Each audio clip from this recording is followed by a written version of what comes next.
வாங்க நம்ம ஆலு பாலக் செய்யலாம். தக்காளி, வெங்காயம், கருவேப்பிலை, கொத்தமல்லி எல்லாம் கட் பண்ணி எடுத்து வச்சுக்கலாம். உருளைக்கிழங்கு வேக வச்சு எடுத்து வச்சுருக்கேன். பாலக்கீரை கட் பண்ணி வச்சுருக்கேன். இப்போ எண்ணெயை ஊற்றி ஜீரகம், சோம்பு போட்டுக்கலாம். வெங்காயம் போட்டு நல்லா பொன்னிறமாக வதங்குற வரைக்கும் வதக்குவோம். நல்லா கோல்டன் ப்ரௌன் ஆன பிறகு ஒரு பூண்டை தட்டி போட்டுக்கிறேன் உரித்து. அதோட கருவேப்பிலை, கொத்தமல்லி ஆட் பண்ணிக்கலாம். தக்காளியும் ஆட் பண்ணிக்கலாம். தக்காளி நல்லா வதங்கணும். அதுக்கு உப்பும் மஞ்சத்தூளும் தேவையான அளவு ஆட் பண்ணிக்கலாம். வதக்குவோம்.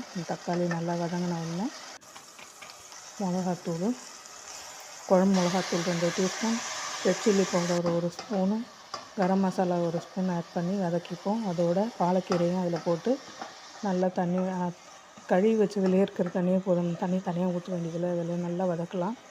மசாலாவோட நல்லா ஆட் ஆகி நல்லா வதங்கட்டும். இப்போது கொஞ்சமாக தண்ணி ஆட் பண்ணிக்கலாம். வேகட்டும். இதில் உருளைக்கிழங்கு ஆட் பண்ணிக்கலாம். வேக வச்சு எடுத்து வச்சுருக்க உருளைக்கிழங்கு இதில் ஆட் பண்ணிக்கலாம். இதை நல்லா ஒரு கிளறி விட்டு வேக விடுவோம். ஆல்ரெடி உருளைக்கிழங்கு வெந்தது தான், இருந்தாலும் அந்த மசாலா, உப்பு எல்லாம் சாரணும் இல்லையா, அதனால் கொஞ்சம் மூடி வச்சு வேக வைப்போம்.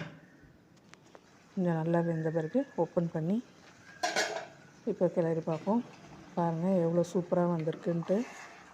ரொம்பவே நல்லாயிருக்கும். செஞ்சு பாருங்கள். கீரை சாப்பிட மாட்டேன்றவங்க கூட இது ரொம்ப நல்லா சாப்பிடுவாங்க. பாருங்கள், இது நான் ஒரு கீ ரோஸ்ட் போட்டிருக்கேன் தோசை. இதில் மசாலா தோசை சாப்பிடுவோம் இல்லையா, அந்த மசாலா உருளைக்கிழங்கு வந்து செப்புன்னு இருக்கும். பட் இது ரொம்ப டேஸ்ட்டாக ரொம்ப நல்லாயிருக்கும். வேறு எதுவுமே சைட் டிஷ் தேவையில்லை. இந்த தோசைக்கு, கீ ரோஸ்ட்டுக்கு உள்ளே இது மசாலா ஸ்டஃபிங் வச்சு எடுத்து சாப்பிட்டோம்னா அவ்வளோ சூப்பராக இருக்கும். சப்பாத்திக்கு நல்லாயிருக்கும். சாதத்தில் போட்டாலும் நல்லாயிருக்கும். நீங்களும் ட்ரை பண்ணி பாருங்கள்.